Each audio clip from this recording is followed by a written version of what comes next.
So Ward 8 has some of the highest incidence and mortality rates of breast cancer in the Washington D.C. area. And when we opened Breast Care for Washington in 2014, there was only one other mammography facility east of the Anacostia River. As researched by Breast Cancer for Washington, D.C., Ward 8 has 173.9 incidents per 100,000 people.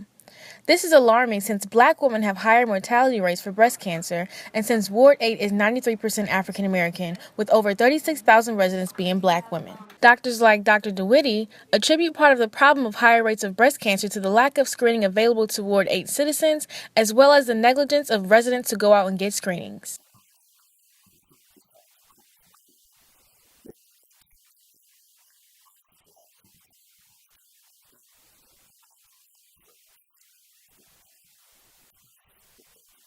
Tina Johnson, having worked in healthcare, knows how hard it is to have access to a facility and having added stressors that may cause you to put off getting your mammography screening. If it's just one center, why is it that people are not going to that center? Why can't I go to a facility like Howard University that's not in the area that I live in? Say a woman has 3 or 4 kids and they got to take these children with them to the doctors. So a lot of times being a mom or in those areas, in certain areas, you put it off. Breast cancer technology has improved to allow for a 3D mammography screening, which takes images and slices and also helps doctors to possibly detect and treat breast cancer earlier.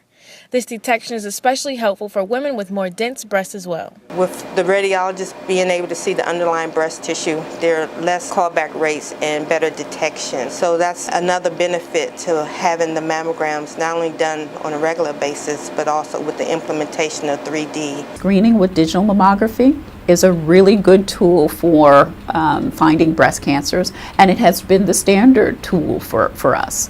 I'm hoping that what we'll find is that 3D may help us to see it in a different way. Breast Care for Washington, D.C. is the only facility in Ward 8 that offers 3D mammography screenings. Although this technology is helpful, it is not the standard for diagnosis. Some facilities and insurers do not cover or include 3D mammography screenings, meaning along with access, the lack of health care is a contributing factor to the higher rates of breast cancer. The availability of mammography in the district varies. 15 places offer mammography screenings, with only 1 being in Southeast and Southwest. Majority are in Northwest. These locations pose a problem for accessibility and coverage.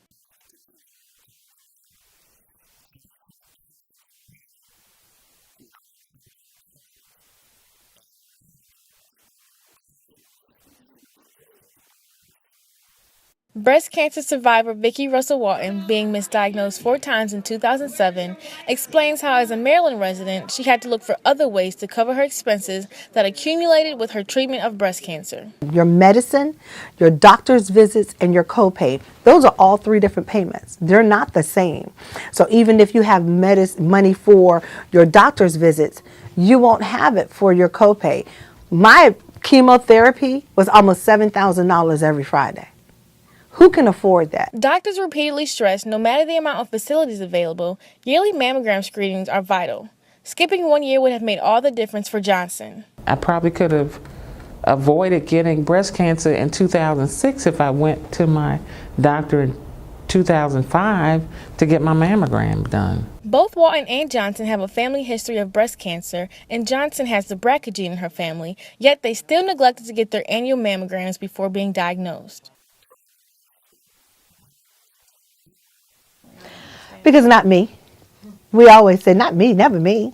Not me, I'm that chick. No, I got stuff to do. I'm doing this, I'm doing that, So, and I was on my way climbing the corporate ladder.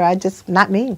Dr. Wilson, being a survivor herself, uses that to her advantage when dealing with breast cancer patients. It's given me a lot of insight, and actually it's given me a unique voice that isn't commonly shared, and so I'm blessed to know that I can understand my patients, but also that I can understand the medical aspects that go on behind that.